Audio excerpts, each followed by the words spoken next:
Sobat Maestro, sesaat lagi kita akan bersama-sama mengikuti program Suara Gembala bersama Pendeta Cheng Kim Guan dari GBT Bukit Moria. Selamat mendengarkan.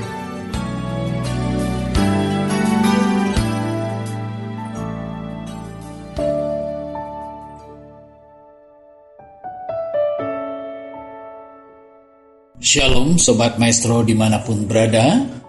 Kembali melalui program Suara Gembala, saya Pendeta Cheng Kim Guan mengunjungi dan sekaligus menyapa Ibu Bapak Sobat Maestro dimanapun berada untuk kita dapat sama-sama masuk di dalam persekutuan dengan firman Tuhan yang akan kita awali terlebih dahulu dengan doa. Mari kita masuk di dalam doa. Kembali kami menghadap tahta anugerah-Mu ya Bapa. Kami mengucap syukur atas segala bukti kasih setia Tuhan. Jika kami ada sebagaimana kami ada pada saat ini, kami sungguh menyadari semua karena kasih sayang Tuhan. Dan saat ini pula kami mempersiapkan hati dan pikiran kami untuk sama-sama bersekutu di dalam firman Tuhan. Sama-sama merenungkan firman Tuhan.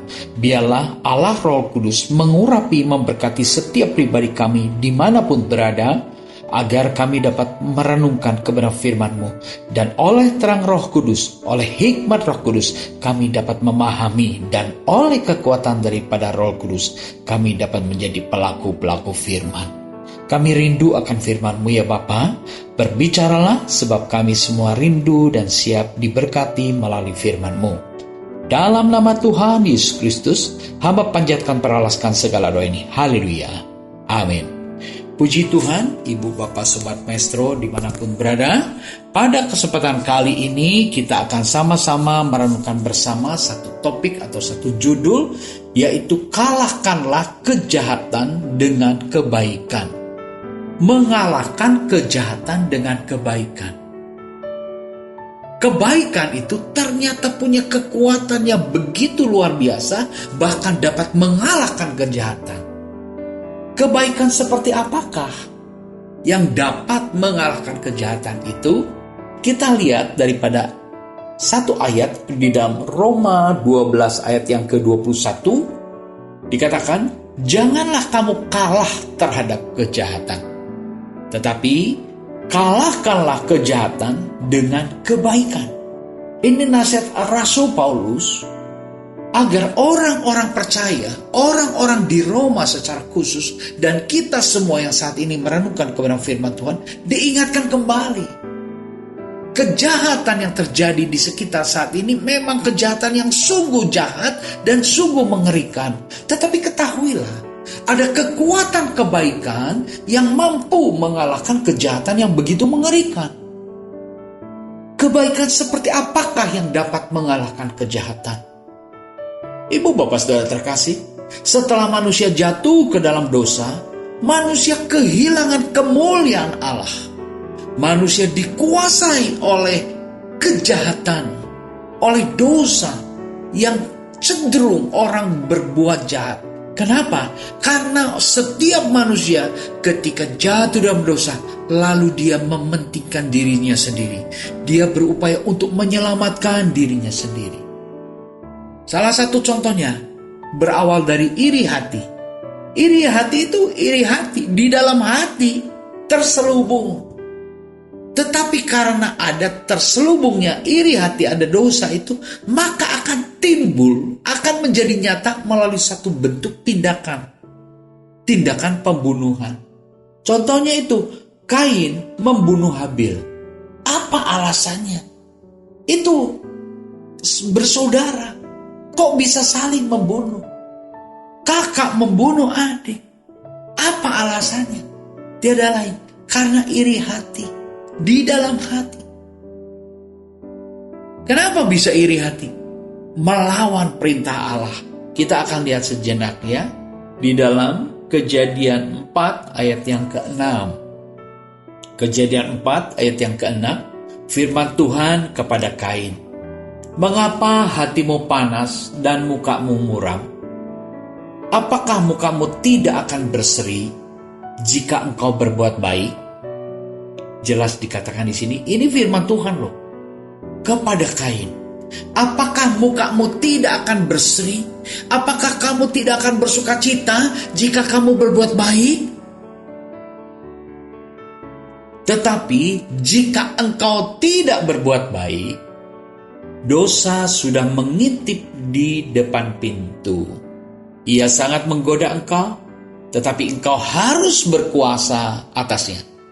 Jadi sebelum Kain membunuh Habil, itu sudah ada peringatan-peringatan dari firman Tuhan. Firman Tuhan memperingatkan, apakah mukamu tidak akan berseri? Apakah engkau tidak akan bersuka cita jika engkau berbuat kebaikan? Tetapi jika engkau tidak berbuat kebaikan, ini diberikan satu kebebasan untuk menentukan. Free will, kebebasan untuk memilih. Tetapi setiap pilihan mengandung konsekuensi. Tuhan pun sudah peringatkan. Tetapi jika engkau tidak berbuat baik, dosa sudah mengintip di depan pintu. Ia sangat menggoda engkau, tetapi engkau harus berkuasa atasnya. Kita lihat, pilihan dari Kain itu apa? Setelah ada peringatan dari firman Tuhan, kata Kain kepada Habil di dalam Kejadian 4 ayat yang ke-8, marilah kita pergi ke padang. Ketika mereka ada di padang, tiba-tiba Kain memukul Habil adiknya itu, lalu membunuh dia. Nah ini, ketika Kain mengajak Habil, marilah kita ke padang. Habil tidak ada rasa curiga apapun. Karena iri hati, karena kejahatan itu ada dari dalam hati. Habil tidak ada rasa curiga, lalu mereka ke padang. Setelah di padang, apa yang terjadi? Baru tindakan iri hati itu dinyatakan dalam satu tindakan kejahatan, yaitu apa? Membunuh. Ini akibat dari tindakan kejahatan, ya, yang terselubung iri hati, akibat daripada apa yang dilakukan oleh Kain. Di dalam Kejadian 4 ayat 11, maka sekarang terkutuklah engkau. Nah ini, mendapat konsekuensi kutuk.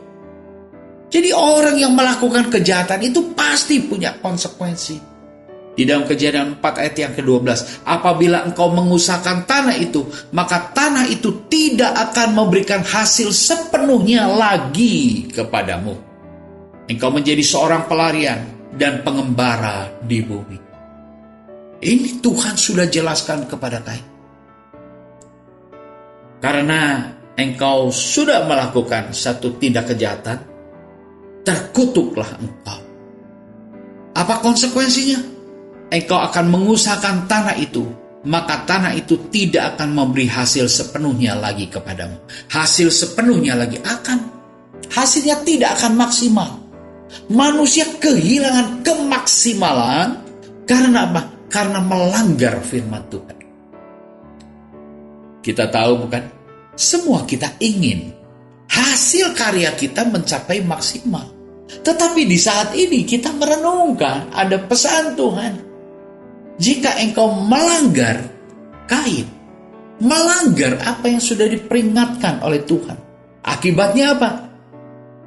Tanah itu tidak akan memberikan hasil sepenuhnya lagi kepadamu. Hasil yang sepenuhnya lagi, hasil yang maksimal lagi kepadamu. Sebelum engkau berbuat dosa, hasilmu maksimal. Ini salah satu konsekuensi kebebasan di dalam memilih. Kalau salah pilih, ya ini jadinya. Ibu bapak saudara terkasih, pada kesempatan perenungan ini kita mau merenungkan, apakah mungkin kebaikan bisa mengalahkan kejahatan? Bukankah kejahatan itu punya kekuatan yang begitu besar, punya daya yang begitu besar, yang sangat mengerikan?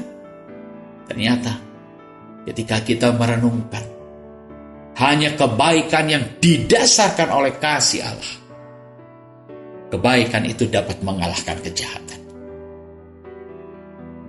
Kain menjadi orang yang terkutuk. Dikatakan, engkau menjadi seorang pelarian dan pengembara di bumi. Tidak jelas tujuannya. Menjadi pelarian.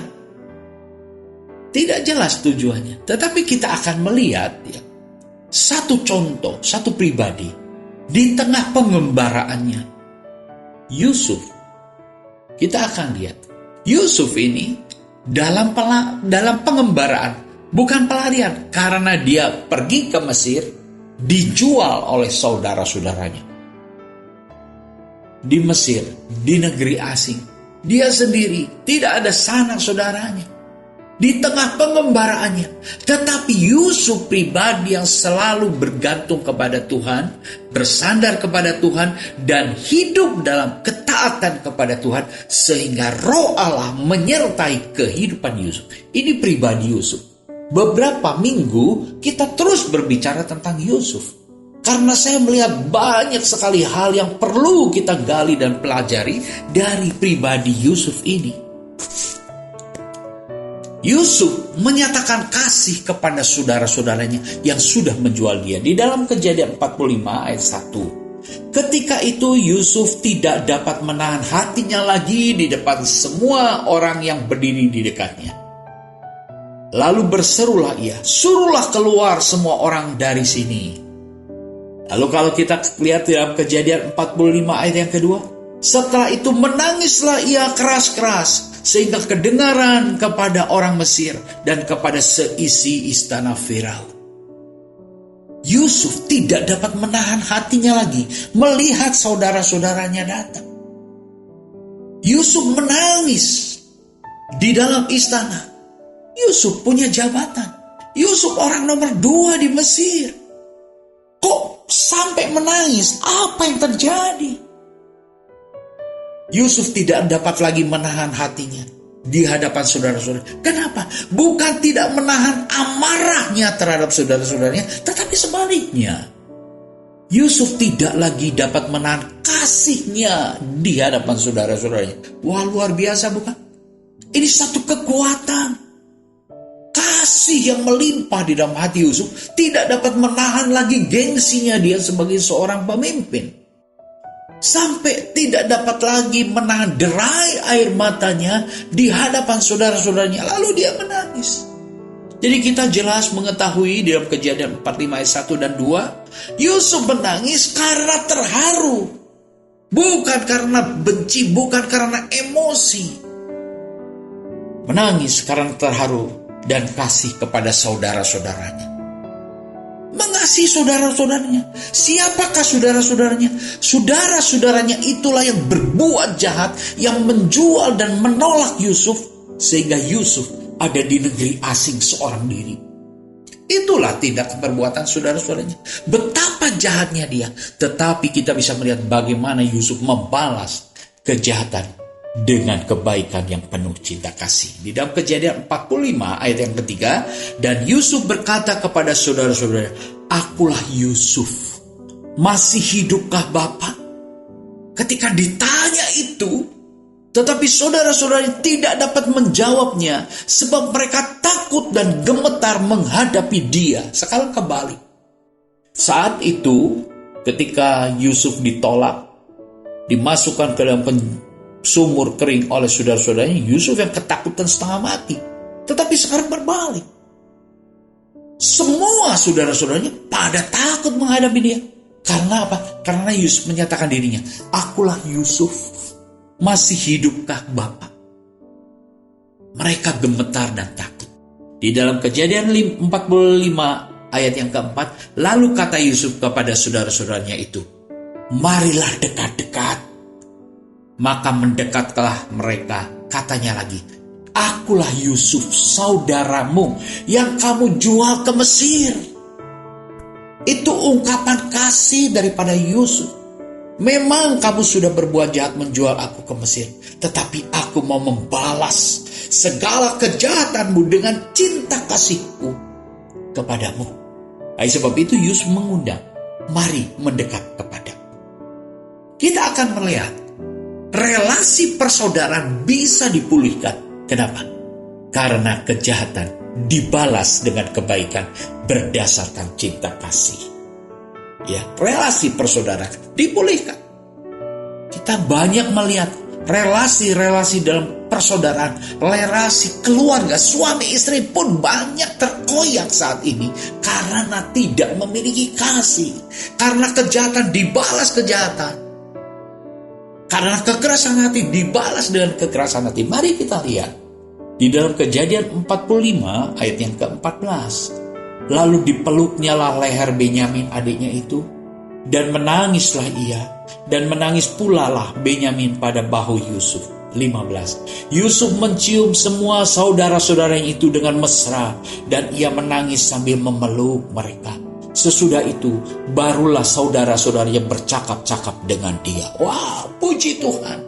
Relasi persaudaraan dipulihkan karena ada kasih yang dinyatakan dalam satu bentuk tindakan kebaikan yang mengalahkan kejahatan. Jadi kalau Paulus menasihatkan, kalahkanlah kejahatan dengan kebaikan, itu bukan hanya slogan, tetapi itu satu kenyataan. Dan kita perlu memahami bagaimana cara dan rahasianya. Kebaikan berdasarkan kasih Allah itu punya kekuatan yang maha besar, punya kekuatan yang dahsyat, yang sanggup mengalahkan segala kejahatan, yang sanggup memberikan, melepas pengampunan yang begitu tak bernilai, tak dapat dinilai. Bagaimana kalau kita renungkan penderitaan Yusuf ketika dia berseru minta pertolongan saudara-saudaranya, tetapi saudara-saudaranya semua menjerumuskan dia, memasukkan dia ke dalam sumur. Lalu ketika ada orang yang kafilah ke Mesir, lalu Yusuf dijual, ditransaksikan, lalu nilainya menjadi satu keuntungan yang dibagi buat saudara-saudara. Betapa kejam, betapa jahatnya. Dan ketika Yusuf sampai di Mesir, betapa trauma dan menderitanya dia karena perbuatan daripada saudara-saudara. Kejahatan seperti itu yang pernah dialami. Tetapi kekuatan Allah yang menyertai Yusuf, memampukan Yusuf, mengampuni, berbuat baik. Mereka mengundang saudara-saudara, mari mendekat. Lalu mereka memeluk mereka satu persatu dengan cinta kasih, sehingga mereka dapat bercakap-cakap dengan saudara-saudaranya. Ini relasi persaudaraan yang dipulihkan. Kita lihat Kejadian 45 ayat yang ke-13. Sebab itu ceritakanlah kepada Bapa segala kemuliaanku di negeri ini, dan segala yang telah kamu lihat. Kemudian segeralah bawa Bapa kemari. Luar biasa. Di dalam percakapannya itu apa? Tidak ada kebencian, tidak ada unsur balas dendam. Walaupun Yusuf punya hak, punya kekuatan, punya power, karena dia jadi penguasa, tetapi dia tidak lakukan semuanya itu. Di dalam perbincangannya, dia saksikan kepada saudara-saudaranya, beritakan kepada Bapa bahwa Allah penolongku, bahwa Allah yang mengangkat aku dari budak menjadi seorang penguasa. Ceritakan kepada Bapa segala kemuliaanku di Mesir ini. Dan seperti yang sudah engkau lihat. Yusuf tidak sedang berkata-kata sombong, tetapi Yusuf sedang bersaksi, menyatakan kasih Allah begitu besar yang mampu mengangkat dan memulihkan seorang budak menjadi seorang penguasa di negeri asing. Katakan itu kepada Bapa. Ini bentuk kesaksian. Ibu bapak saudara terkasih, orang yang dilimpahi dan kasih Allah, dari mulutnya tidak ingin berhenti untuk berbicara memuliakan kasih Allah. Sebab dari dalam hatinya terpancar air kehidupan, terpancar sukacita dan syukur yang harus dia sampaikan di hadapan saudara-saudara. Kalau kita lihat di dalam Kejadian 46 ayat yang ke-29, lalu Yusuf memasang kereta dan pergi ke Goshen, mendapatkan Israel ayahnya. Ketika ia bertemu dengan dia, dipeluknya lah leher ayahnya, lama menangis pada bahunya. Ini yang terjadi, ibu bapak saudara terkasih. Ketika Yakub datang menanggapi undangan Yusuf tinggal di Goshen, baru sampai di Goshen, Yusuf yang penguasa Mesir, dia datang dengan kereta dengan kemegahan jabatannya untuk mendapatkan ayahnya. Apa yang dia lakukan? Ketika ia berjumpa dengan dia, dipeluknya lah leher ayahnya dan lama menangis pada bahu. Kalau kita saksikan itu dengan mata kepala kita, ini menjadi satu drama yang begitu mengharukan. Dari mana kekuatan kasih yang dimiliki oleh Yusuf? Itu semua karena Allah menyertai. Allah mengurapinya. Roh Allah ada di dalam kehidupan Yusuf. Dia sanggup menyelesaikan segala kepedihan hatinya. Dan juga dia sanggup mencurahkan kerinduannya untuk kembali bertemu dengan Bapa yang sangat dia kasihi dan Bapa yang sangat mengasihi. Karena Yusuf memang anak kesayangan Yakub. Yakub mengasihi Yusuf. Demikian juga relasi timbal balik itu. Ada cinta kasih mengalahkan kejahatan. Kita akan melihat bagian yang terakhir, yaitu Allah menyediakan yang terbaik bagi sang pemenang. Siapakah sang pemenang? Yaitu mereka yang dapat mengalahkan kejahatan dengan kebaikan berdasarkan kasih Allah. Jadi jangan sampai kita pikir kalau kita melakukan kebaikan orang lain berbuat jahat, wah kita kalah dong. Jangan mau kita, itu kata dunia. Tetapi kita akan melihat bahwa Allah menyediakan yang terbaik bagi sang pemenang. Di dalam Kejadian 47 ayat yang kelima, lalu berkatalah Firaun kepada Yusuf, ayahmu dan saudara-saudaramu telah datang kepadamu. Tanah Mesir ini terbuka untukmu. Tunjukkanlah kepada ayahmu dan kepada saudara-saudaramu tempat menetap di tempat yang terbaik di negeri ini. Biarlah mereka diam di tanah Goshen, dan jika engkau tahu di antara mereka orang-orang yang tangkas, tempatkanlah mereka menjadi pengawas ternakku. Wah, ini adalah upah pahala terbaik dari Firaun kepada orang Ibrani, kepada Yusuf bersama dengan keluarganya. Ibu bapak saudara terkasih, Allah menyediakan yang terbaik bagi sang pemenang yang mampu mengalahkan kejahatan dengan kebajikan. Dikatakan, tanah Mesir ini terbuka untukmu. Tunjukkanlah kepada ayahmu dan kepada saudara-saudaramu tempat menetap di tempat yang terbaik di negeri ini. Tempat yang terbaik, silakan pilih tempat yang terbaik. Di sanalah ayahmu dan saudara-saudaramu menetap. Dan biarlah mereka diam di tanah Goshen. Dan jika engkau tahu di antara mereka, saudara-saudaramu, ada orang yang tangkas, tempatkanlah mereka menjadi pengawas ternakku. Dikasih pekerjaan pada posisi yang terbaik. Oh, puji syukur kepada Tuhan. Ibu bapak saudara terkasih, di dalam kehidupan ini kita bisa melihat apa yang Allah karyakan, kerjakan bagi orang yang mengandalkan Tuhan. Di dalam Kejadian 47 ayat yang ke-7, Yusuf membawa Yakub ayahnya menghadap Firaun. Lalu Yakub memohonkan berkat bagi Firaun. Yakub memberkati Firaun dengan doa. Allah menyediakan terbaik bagi sang pemenang, bagi orang yang dapat mengalahkan kejahatan dengan kebaikan berdasarkan cinta kasih Allah. Puji Tuhan. Tuhan memberkati. Mari kita berdoa. Terima kasih Tuhan untuk beberapa ayat firman yang kami renungkan bersama. Hamba-Mu berhenti bicara tetapi firman-Mu hidup, kasih-Mu melimpah, Roh Kudus mengurapi kami semua. Terima kasih untuk berkat firman-Mu ya Bapa, dengan kekuatan yang daripada Roh Allah, maka kami dapat taat firman-Mu, kami dapat menjadi pelaku firman-Mu. Terima kasih Tuhan, terima kasih Bapa. Dalam nama Tuhan Yesus Kristus, hamba panjatkan perlaskan segala doa ini. Haleluya. Amin. Shalom seluruh Sobat Maestro. Tuhan memberkati kita semua. Amin.